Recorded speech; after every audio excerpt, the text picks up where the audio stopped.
I will go ahead and call to order our January 23rd, 2025 City Council meeting. First, we will be led in a prayer and pledge today by Jamie Brogan. Jamie is the Vice President for Mission Integration with Christus Good Shepherd Health System. Christus played a significant role in today's Homeless Resource Day event, thank you, in partnership with the City of Longview. And you guys were also a sponsor and participant in the recent Martin Luther King Jr. weekend activities. And I know I saw you in the parade, so thank you so much for your participation. If you would please stand, we'll join Jamie in the pledge and prayer. So I'm grateful to be with you all tonight, a week of important community activity. I appreciate Dr. King's insight that hate cannot drive out hate. Only love can do that, a rephrasing of Jesus' command to love our enemy. And in this same vein, I share a quote from our Catholic tradition from John of the Cross, an 18th century Spanish mystic who wrote, "Where there is no love, put love, and you will draw out love." Let us pray. Dear Lord, we gather this evening conscious of your many blessings. We are grateful for this community of Longview, grateful for our public servants, grateful for the collaboration that allows us to serve others so well. Still, there remains great need. And so we ask your Spirit to give prudence to the deliberations this night. May our mayor, council, and other public servants steward our resources to serve the common good, particularly the poor and outcast, your favored ones. And may all of us direct all of our efforts to witness to your great love for us. In your Son's holy name we pray. Amen. Amen.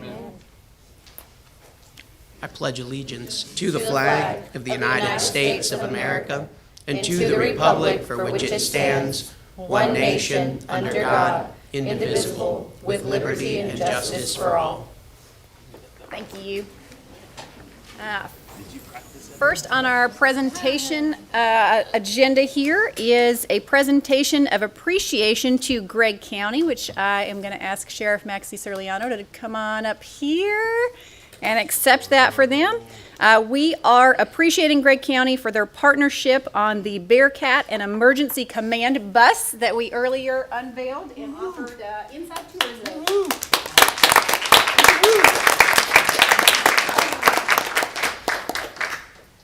Your certificate of appreciation presented to Gregg County for your steadfast partnership and dedication to the citizens of Longview and Gregg County and supporting our public safety and emergency efforts. We are very grateful to all that you do, Sheriff. Thank you, Mayor. Yep.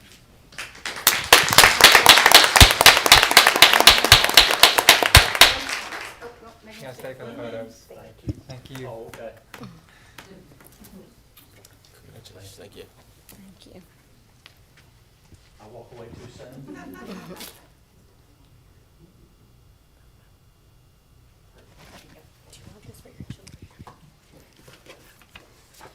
soon. Next on our presentation agenda is for, I saw Melanie Wright of Hannah House and a couple others. Come on up here.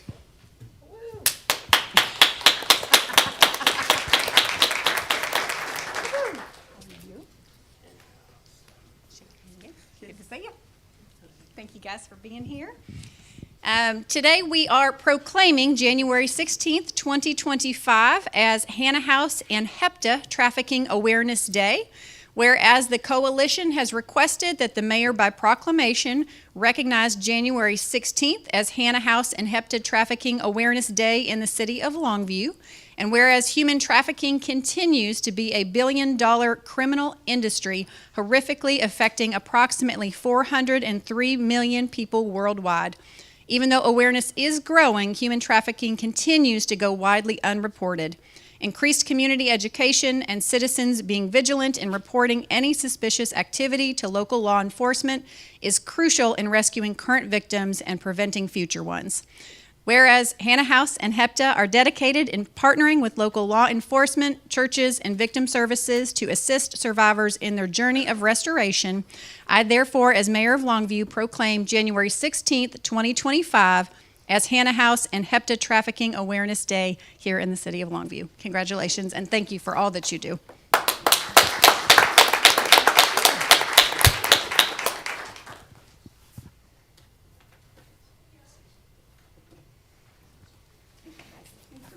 Thank you guys. Thank you guys. Hello, good. Yes, baby. Thank you guys. Oh, thank you. Thank you all for Thank you guys.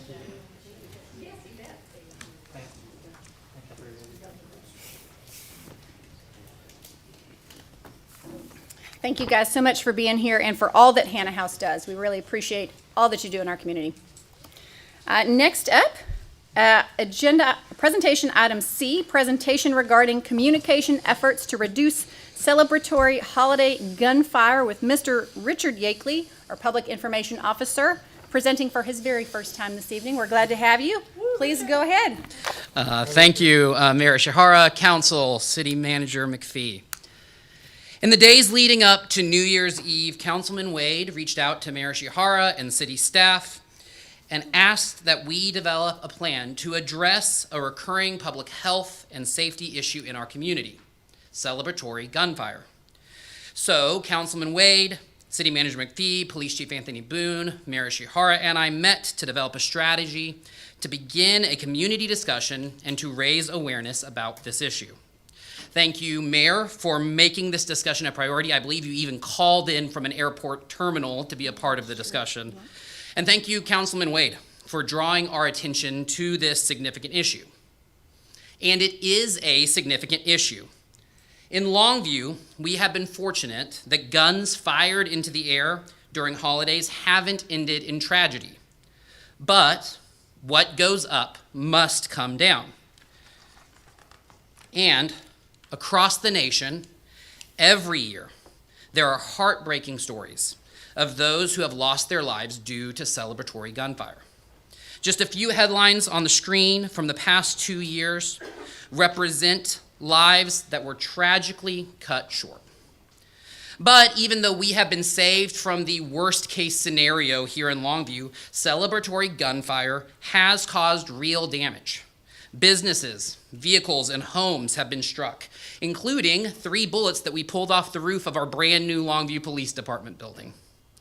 And depending on where you live in Longview, the sounds of gunfire on holidays may discourage you from going out for fear of your personal safety. So, with a clear purpose and a defined plan, the City of Longview and the Longview Police Department worked together to discourage celebratory gunfire. Tonight, I am excited to share with you the messaging we created, the results of our efforts, and our plans moving forward.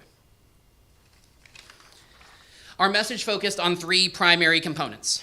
First, celebratory gunfire is illegal. Throughout our communications, we wanted to drive home the point that there are real penalties that can occur if you are caught. Second, celebratory gunfire is dangerous. We wanted to highlight the real harm to people and to property that can be caused by the action. And finally, we wanted our messaging to be in both English and Spanish to ensure that it was able to be received by our entire community. And I want to thank Lily Duenas, the office manager in the city secretary's office, who translated everything for the campaign, from news releases to social media posts. And this messaging was shared across the City of Longview and the Longview Police Department's communications channels, and a snapshot of those efforts are on your screen at this time.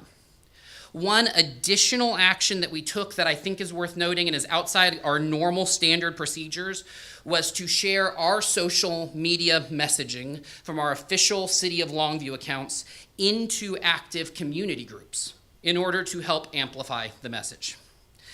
As you can see, we took a holistic approach to sharing the message, and I'm happy to report to you tonight that we got the community talking. Here on the screen are shots of both the English and Spanish Longview Police Department videos, as well as the bilingual post from the City of Longview. The LPD post received nearly 33,000 combined views with more than 200 shares and nearly 600 interactions. And the city's Facebook post alone was shared nearly 300 times with 900 reactions and more than 200 comments. Now, these aren't meant to be a comprehensive list of results, but they do indicate that the messages were received, shared, and discussed by our community. Also, the Longview Police Department did report a reduction in 911 calls for gunshots fired in 2024 from 2023.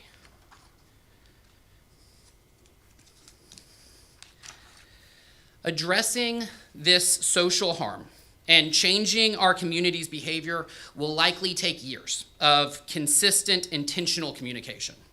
So our messaging push this past New Year's Eve can't be the end of the story, but it is an important step. Moving forward, we will continue our efforts leading up to holidays where this behavior regularly occurs, and we'll continue to ensure that our communications are accessible to all of our residents. And finally, we hope to highlight community leaders as well as those who have been impacted by celebratory gunfire. So if you, council members, or if anyone watching this presentation knows of someone who has been injured or had their property damaged due to this behavior, we want to tell your story.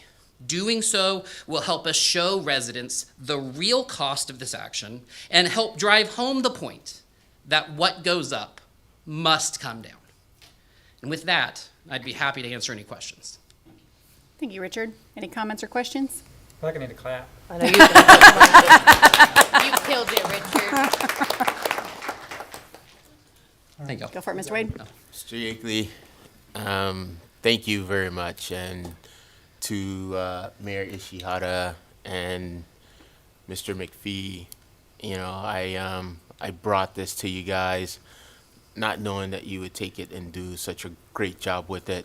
PD, Chief Boone and his staff was remarkable with supporting this, and so I'd like to acknowledge them and thank them for it as well. As you mentioned, you know, I think it's just a matter of getting the message out, and it may be 10 years before it ultimately gets there, but I appreciate everyone giving this the attention. And once again, Mayor Ishihara, thank you so much. Thank you, guys. Yeah, thank you. I would like to thank you, Mr. Wade, for bringing it to my attention. It's one of those things that I think you kind of get used to. I hear gunfire outside my home, and I've just gotten used to it and didn't even think that we should be taking this opportunity to make a switch in our Longview culture to address it. So thank you for bringing it forward. I would like to commend you for your efforts. Great job. Engagement and communication in the community is so important to me, and you are just really killing that. Yep. This is not the topic, but I would like to publicly thank you for your work on the new animal ordinance changes. Everybody in town is talking about that, so you're doing a good job getting that message out, so I know we'll do the same here, and I appreciate it. We have an excellent team. Thank you, Mayor. Absolutely. Thank you so much. Good job. Next on our agenda is citizen comments.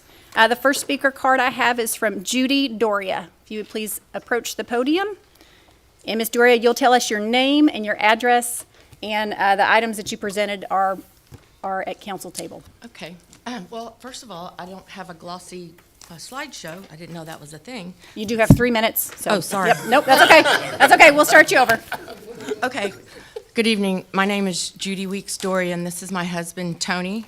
I live at 1502 Walter Street, and if you'll open your little package that I've presented there, the first little sheet is my house at 1502 Walter Street. On December 29th, we came home from Christmas vacation, opened the door, and found our house completely flooded with city sewage. Not a bedroom, not a bathroom, the entire house, wall to wall, city sewage. For lack of a better word, we all know what the lack of the better word is. There was human feces, toilet paper, sand, throw up, all through my house. Not a corner was missed. So the city sent out a flood out restoration. There's great glossy pictures here, and they did a great job of cleaning us out. They were called out 2 times because the first crew that came out didn't do the job. The houses started flooding again. This happened in about a 24-hour period.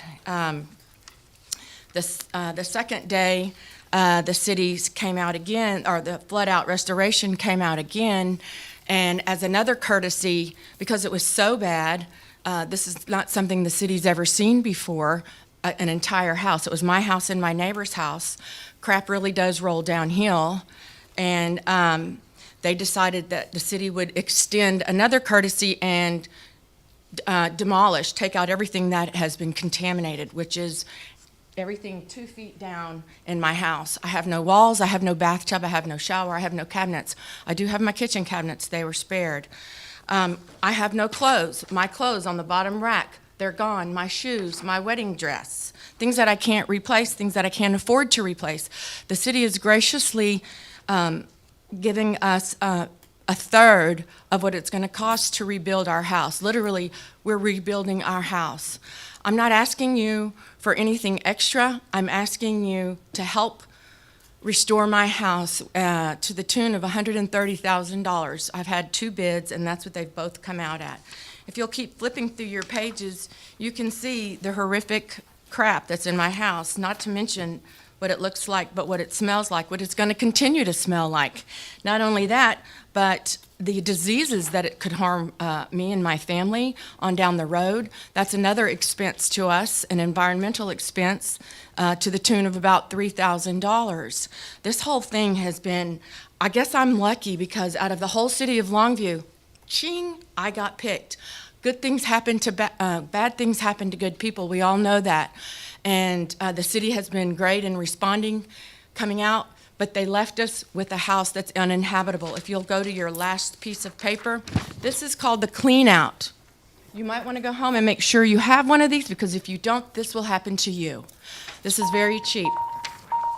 Anyway, we are asking for help. We're asking to help, a continued help. They've offered us 50, we need 130 to restore our lives and our house. And I don't think that's too much to ask for justice, as the preacher person said earlier. We're just looking for love and justice, and we need your help. We really need your help. Thank you. Thank you, Ms. Dorian. Next on our speaker card, I have Mr. G. Floyd. I had some lighthearted comments, but I'm just going to save them to the next meeting, okay? Okay, deal. Thank you, Mr. Floyd. Next on our agenda is our consent agenda. Are there any items that council would like to ask further questions about or pull for further discussion? I like to pull M. M, okay. M is Mr. Dwayne Archer. Come on up. And Mr. Archer, I just wanted to say, I was looking at it on this final payment for this utilities relocation, and y'all came in almost $500,000 under budget, and so I want to thank Public Works for overseeing that project. Thank you. Yeah, we have a great team, and they found lots of ways to save money in that process. Yeah, appreciate y'all doing that. And your Thank team. you, sir. Appreciate that. That's awesome. Great job. Any other items, or I will entertain a motion to approve? Move to approve. A motion, do I have a second? Second. A motion and a second. All in favor of approving the consent agenda, please indicate by saying aye. Aye. Any opposed? Consent agenda is approved. On to our action item.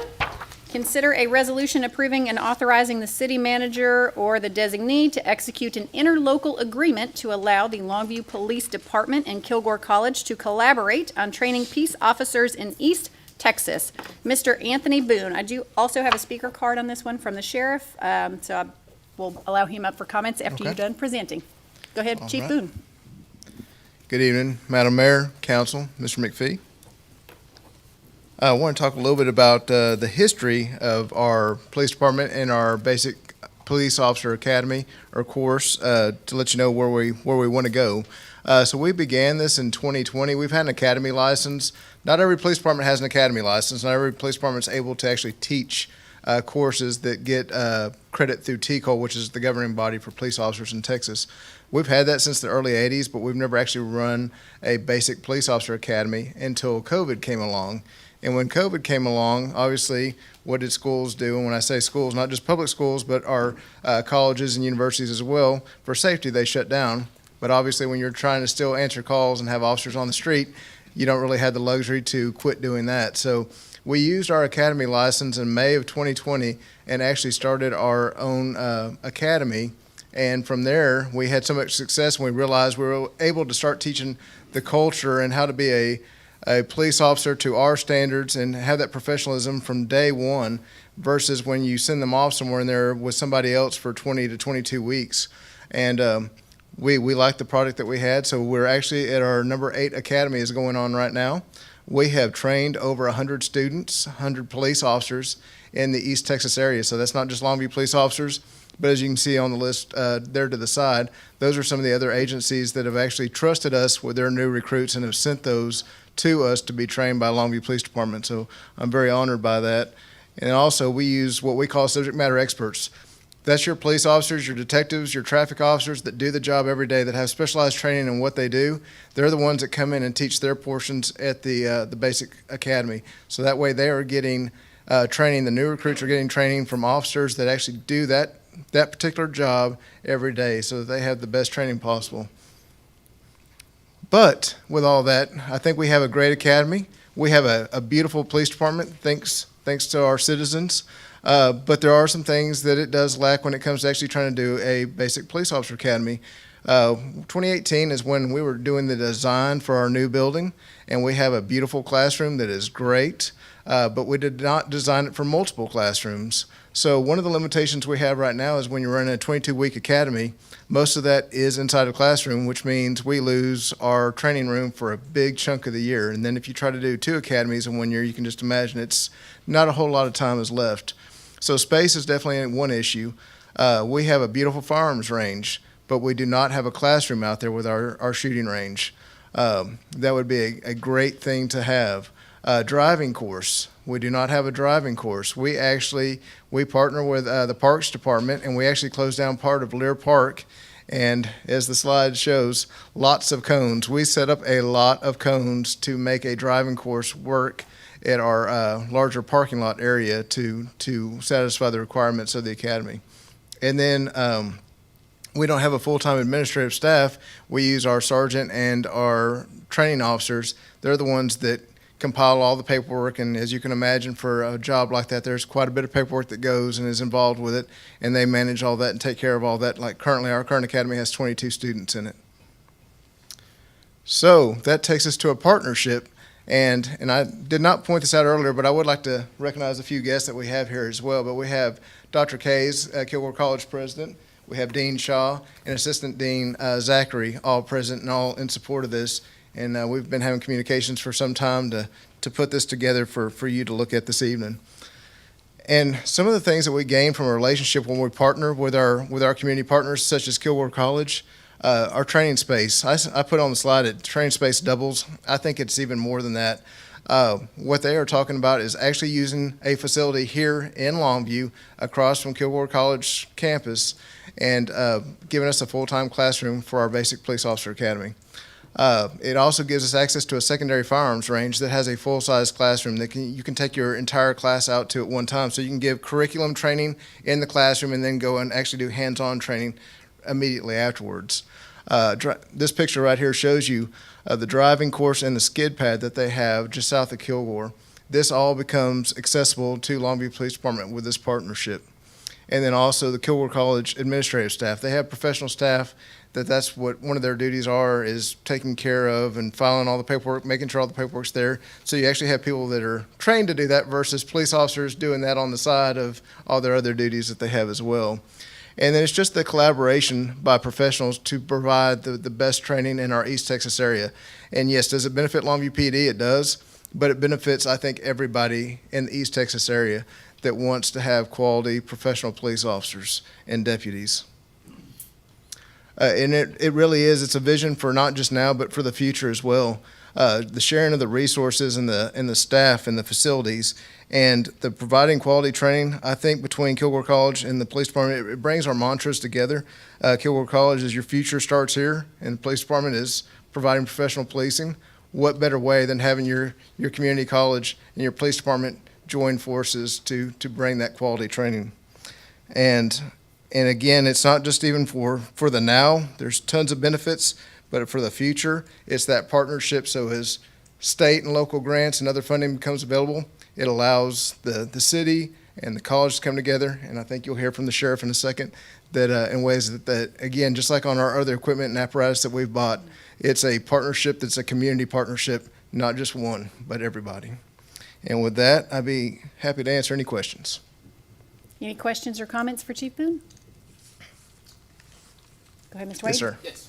Chief Boone, so the application process, will the application process happen through RPD or through Kilgore College? It would actually, if you approve this evening, the application process will go through Kilgore College. And so Kilgore College will maintain those records as well? Yes.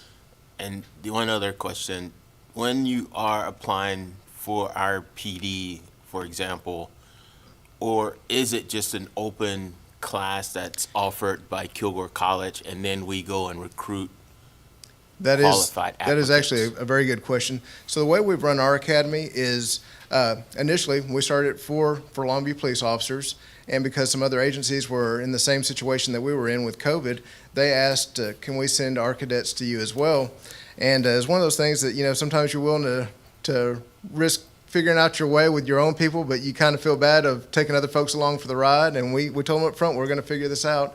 And we've had just the agencies come back afterwards and say that they've really enjoyed the product that we've created and the process. So we have limited our academy to where it's only full-time employees.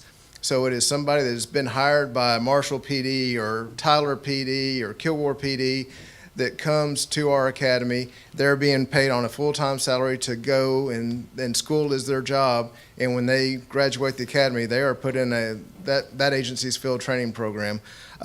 So this academy would still operate the same way. It will be completely taught by Longview PD personnel.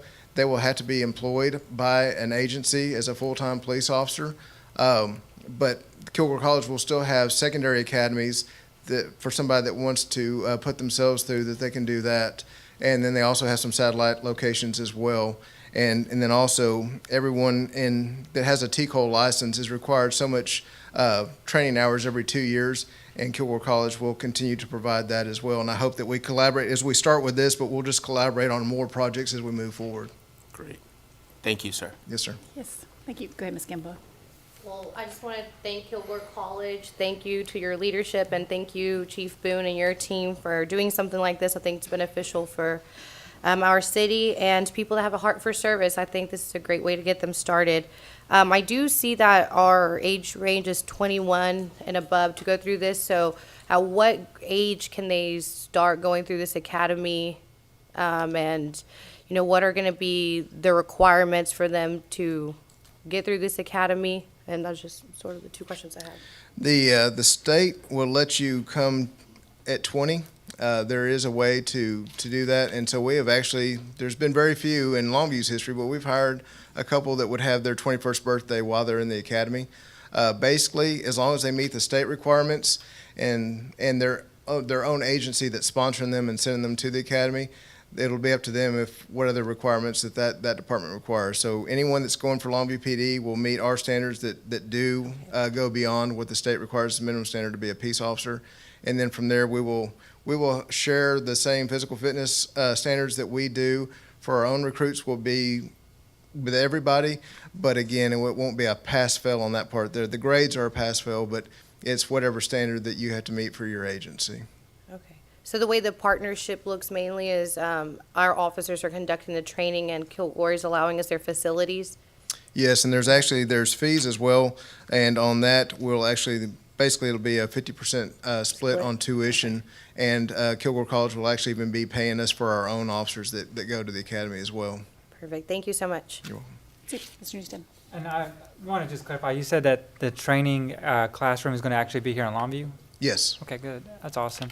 And then I also wanted to say the same thing I said to Dr. Kays and the Kilgore College. Like, I appreciate the community partnerships. Like, we're looking at ways to do this more effectively.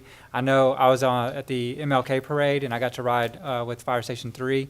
And one of the firemen there actually was through the first class of Kilgore's partnership with the fire on that. And they said it was an amazing experience. So I fully think this is great, and I'm glad we're able to provide a better experience for new recruits. So Thanks, thank you. Yes, absolutely. Sheriff, did you want to say a couple things? And Dr. Kays, if you'd like to say something, I'd be glad to have you up. I don't want to put you on the spot, but you guys are welcome to make comment if you would like. Oh, ladies first. I'm sorry. There you go. Join.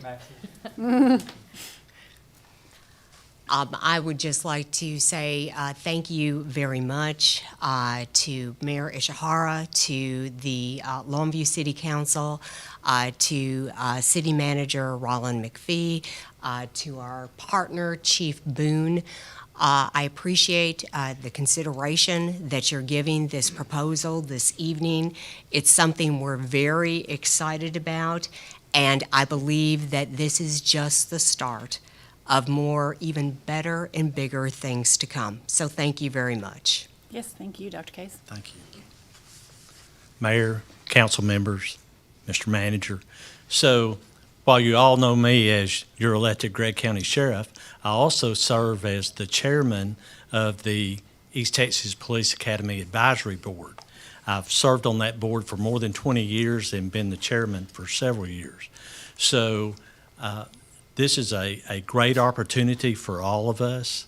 As y'all know, and as you just saw, the efforts that we have when the city and the county work together, the pieces of emergency equipment.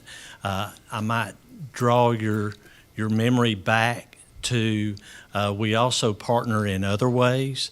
All police officers now in Texas, including the chiefs and the sheriffs, are required to go to alert training. And that's the active shooter training. Well, so if you'll remember, the city and the county partner on the training equipment that is required to put that on. And so we split the cost of that so that one entity or the other did not have to do that. Now, the police department has the trained instructor. But I say all that to say these partnerships that we have are a way that we can save the citizens that we serve and we're responsible for serving money, and at the same time get a high quality of training and education for those that we employ in service. And so that's what I'll be happy to take any questions you have, but as my position as the chairman of the Police Academy Advisory Board, I believe this is going to be a positive for both the college and for the city of Longview, and it's certainly going to be a benefit to Gregg County. Thank you. Absolutely. I don't have a question, Sheriff, but I would echo what you said, and I want to thank each of you personally. When servant leaders set aside their ego and decide to collaborate, where it doesn't matter who gets the credit, take that quote from Judge Stout any day, the people that benefit are the residents of Longview, the residents of Gregg County and greater East Texas. We save money and we provide a better public safety service. So well done. Thank you guys so much for coming and bringing that to us tonight. We're excited about it. Any other questions or comments? If not, I need a motion. I would make a motion to approve. I have a motion and a second. All in favor, please say aye. Aye. Any opposed? Action item is approved. Thank you guys so much. Discussion item is next. Mr. John Albertson, discussion regarding proposed changes to the rec center fee structure. Welcome back.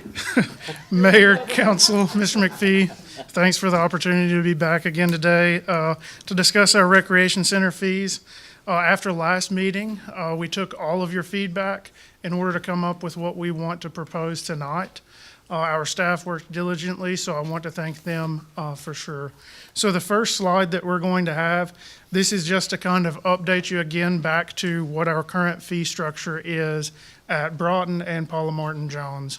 Also to mention, currently our annual rate at Green Street is $15 a year.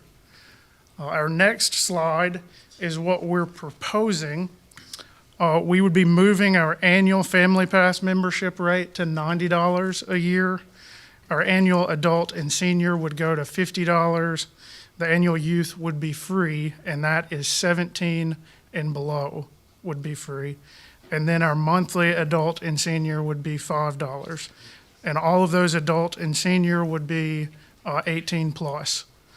Now, with that, you will also have our Green Street recreation rate will stay at the same rate of $15 a year. However, if you buy one of our universal passes for all of our centers, you would get Green Street included if you're over the age of 55. Also, with that, we will have to keep the requirement for any child under 7 will need a guardian with them, and that guardian needs to be 18 and above.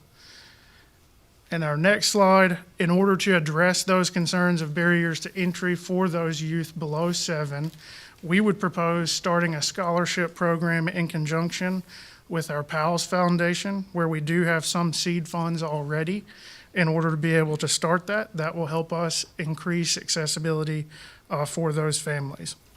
We would then look at coming back within 12 months to review and kind of update you as to where we're at with that program. We would like to, as part of that program, we realize that there are going to be challenges funding that in the future.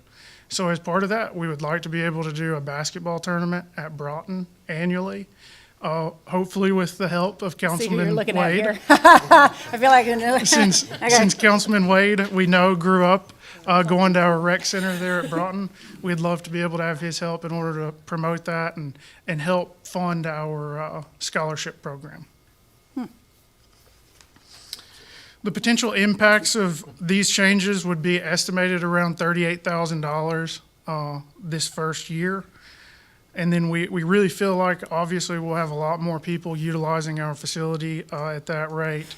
And then we will work, currently, we actually are already working to establish a refund policy for those individuals that have already purchased annual memberships. I can tell you we have 40 annual memberships currently, and our staff are already working to establish a plan to refund all of those that we need to. And with that, I will answer any of your questions. Any questions or comments for Mr. Albertson? Oh, Mr. Wade got you first. Go Yeah, ahead. go ahead. no, you go Ladies first. No, you go first. I just want to acknowledge Mr. Albertson and council and Mayor Ishihara once again. And you know, this was something that was important to me back in 18 when I first got on council, how we can get Broughton for sure, because it's a place that's dear to me, how we could make that more accessible for everyone. And, you know, just by doing this, you know, we really, really make a huge impact on a lot of young kids' lives. So thank you guys and council and Mr. Albertson, thank you. Thank you. We're looking forward to your tournament. Yes. Hey, I was on the Absolutely. B team if you need some help. Not at all. I'm just kidding. My question's in regards to the $38,000 shortfall. So you mean we're gonna be negative 38,000, and so what is our plan to recuperate that? So that will be in our revenue. So what we would do with that is, we're hopeful, of course, that we'll have enough that we'll be able to cover that. Generally speaking, where we've come in, we have already been above what we have been predicting for our revenue account. And so we're hopeful that we'll be able to still stay right in there where we've kind of hung out for the last couple of years. Okay. I know Partners in Prevention does great work. Did you ask them in regards to the ages, if they felt that that would be safe? I know sometimes if you classify, you know, to me, 17 is almost an adult. They're voting age, you know, they can drive. My fear, just as a previous cost and other organizations, is that I just want it to be safe for the younger kiddos that are going to be in there, especially with unsupervised older kids. So I just want to make sure we have some mitigation plan in case, you know, I know we're short-staffed as well and a lot in our Parks Department.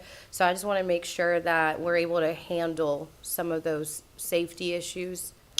Yes, ma'am. That is one of the reasons why 7 and below, we always require that guardian be over 18. It's something that we've had in place, I think, for quite some time there at our recreation centers. And we feel comfortable with those numbers. Okay. I think that's usually, it's widely accepted for a lot of Parks Department at those numbers, so. Do you have a comment? Thank you. I appreciate it. Go ahead, Mr. Newsome. I appreciate, you know, all the work that staff's been putting into this, and appreciate those, Ray, and bringing this up. So I'm going to kind of just real quick go through a few things, but I'm going to echo the concern with the age. We had an incident that happened with the Longview Public Library, with teen incident that happened where multiple fights broke out and different things that happened there. So my concern is, if you have that issue that, you know, especially if they're free all the way up to 17, teens are different than elementary school age kids, especially without supervision and especially with no barrier to entry in that regard. So what I'm going to say to that is I will defer and default to what Councilwoman Moore and Councilman Wade decide on that, because these are in their districts for them. So, but I do want to watch that and just kind of see and monitor and see how that feels, and if it's a hindrance to staff. They can also make the experience unenjoyable for younger kids, because they're going to be the older kids, and they're going to kind of run a little bit more of that. Far as the PAL scholarship, that's a great idea, and I think the basketball tournament is a phenomenal way to raise money. I knew that I was kind of concerned when you did the scholarship, because if it's a reoccurring where you have to raise money and we turn this the thing into a fundraiser. Like, it gets really difficult. I know we try to do stuff with Green Street to try to get scholarships and just help them with their games and activities, and it creates a lot of activity and stress on staff. I do think you will raise more money by just putting Ray in a dunk tank, but I had to take a shot at it. But I do love that idea, and awesome. And then the other thing too, with the seniors pricing, we went in with the $5. I do really think that making seniors free as well. A lot of them are on fixed income, and the seniors get their community sense from that. They get their exercise and their ability, and so I really want to see kind of like maybe where our utilization is, and then if, you know, making that free, how much of a difference would that make on our current budget on the shortfall? With that, I just know that from going to Green Street and talking to people there, that it can be a hindrance to them enjoying the. Yes, sir. That's definitely something that we could take into consideration and keep account of for this first year and report back to you as to what our participation levels are for seniors. If we hear that there are significant challenges. For a lot of those individuals that we have at Paula Martin Jones, they are seniors. It will be reducing their rate already quite a bit there. And as it comes for the youth, we will definitely monitor that as well and bring any of those updates back as necessary. I appreciate it. And like I said, I'll go with what y'all's judgment on that is, and I'll also defer to what Yes, ma'am. Shannon and Ray said. And currently, right now, y'all do have free days for the youth. Free days at the rec center. Where they have like a free day pass where they can come in. We do not have any currently. We do have events that we allow them to come in free for. So that really just depends as to what we have going on as our department at the And facility. so how were those events, like with the different age ranges there? They worked well so far. Every one that we have done, we've offered a couple of different ones. But we also, when we're planning our events, target certain age ranges as well by the type of event that we're offering. So we don't get as wide of a group necessarily. Thank you. I just want to make a couple of comments. Great job listening to our feedback and incorporating everything that was said last meeting. It was a really great job, Mr. Albertson. I know that our new manner of kind of discussing and providing feedback, like, you know, right up here is different. That council previously has not done that way, but that's something that our council feels strongly about, that we be transparent in having those conversations. We do that all together. We do that with you. So thank you for being a good sport and allowing us to do that and coming back, incorporating literally everything that was said last time. You did a great job. Two things I want to point out. I love everything that you said. I'm very excited about it. Two things just to point out for council, because we have argued about dollars up here. We are, prioritizing financially the youth using the facility and using the facility to its greatest capacity. I think just we across the board are going to do that, but I just wanted to point out we are making a financial contribution in doing so, and it'll probably come up again if we have additional staffing needs. So if our expectations that the facility sees more use, we'll probably end up talking again about needing to add staff there. I'm certainly in support of that personally. I just wanted to point that out to everybody. And then I suppose we will set that for vote next meeting if everybody's comfortable and doesn't have any specific changes. Good? Super. Did you have something you want to say? One thing, thank you, John. You did a great job, you and your team. I think you had it figured out the next day, actually, so that needs to be said. I will also say this, some of the concerns that have been brought up about whether the environment is safe or enjoyable for everyone, those are the things that he has talked about monitoring. He will monitor that. If there are things and tweaks we need to make, you guys definitely make the decision so we can always come back and revisit things in the future. So we'll get on this ride with y'all and we'll track it and we'll bring things to your attention as we need to. Yeah, I'm truly excited about it. This is going to be great. Good job. Thank you. Thank you. Thank you. Next, we're moving on to items of community interest, but first I need a motion to excuse Mr. Pirtle and Mr. Conley, please. Motion to approve. And second, all in favor, aye? Aye. Any opposed? Thank you so much. And I guess, Ms. Moore, that puts you up first. I don't have anything, but I do want to say that I thoroughly enjoyed the MLK events this weekend. Special shout out to Dietrich and his team. I don't know what titles are called. Officer, pastor, brother, Darian Brown, but thank you for being one of the hosts at Parkview. It was a wonderful experience. I enjoyed it thoroughly. The community enjoyed it thoroughly. I've been getting compliments all week, so thank you, and thank all the staff that helped bring that together. Mr. Wade, yep, sorry, you're next. I'd like to acknowledge the MLK Day weekend as well. The events that I attended were great. The community involvement was great. It seems to really improve and expand every year. And so thank you to everyone that was involved. Thank you. Mr. Newstead. Yeah, same, I'd echo them. I should have sent a photo in. Enjoyed the MLK parade. I was very fortunate, thank you Chief Stillman and the fire for allowing me to ride in a very comfortable, heated fire engine. Well, we had the mayor and Shannon, and Chief Stillman in the open air fire engine there too as well. So I had a great time, and I brought my kids and they enjoyed it too as well. So thank you to the city staff for putting all the MLK activities on. Y'all did a great job. Thank you. Ms. Gimbel? I just wanted to say I had a previous engagement and I was out of town, and I'm so sad to have missed the MLK parade. It's my first year to not do it. I usually walk it, John, with everybody else, but I'm just very grateful for Dr. King's investment in our community. Thanks to his dream, I'm able to live my dream, and so I'm very grateful for the way that our nation has been woven together. I also want to acknowledge HEPTA and Hannah House and the Women's Center and all the great organizations that work to fight against human trafficking, one of the most horrible crimes that happen in our community. So please be alert, please be vigilant, and make sure you report those sightings.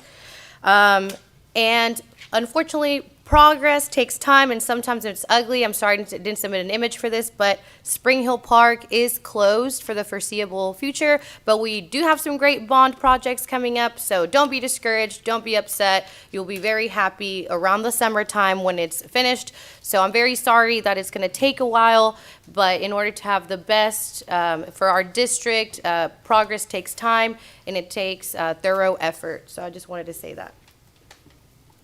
Thank you so much. I have a couple of things tonight. First, I think my slide is we'd like to send our condolences to Frida Frost and the Frost family on the passing of Wayne Frost. He served as the District 4 council person from 2005 to 2014. In fact, I took the seat as Mr. Frost exited, and he was very gracious in helping with that transition, always open to my questions, and just a truly great community servant, community leader, and his loss is felt by all of us in the community. So Frida, please know that our prayers and thoughts are with you.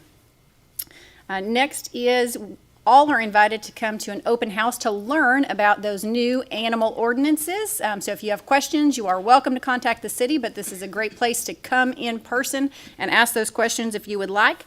It is an open house for Q&A Thursday, February 6th from 6 to 8. Learn what those changes are and how they impact you and your family and what you might need to do. Next is Arts Longview. That event is this Saturday honoring Barbara McClellan, which we're excited to be a part of. This is held at the Longview Community Center. It is a lovely event, and as we've spoken about in the past, Arts Longview has transformed downtown and does a lot of amazing things, and so we're looking forward to that event and encourage you to attend if you can. This Saturday, January 25th, beginning at 6:30. And I think I have one more photo. There it is. I also wanted to say all of the MLK events were fantastic. Chief Boone allowed me and Miss Moore to ride in the Bearcat before its unveiling today, which is a special treat. And so thank you also, as everyone has said, to Dietrich and also to Pastor Brown. The MLK musical celebration on Sunday night was the most fun thing I've been to in a long time. That was a great event. It was the first time this year, and I encourage everyone to make efforts to attend next year. So that's all we have tonight. Thank you, guys, and we are adjourned. Madam Mayor, just so people know, there's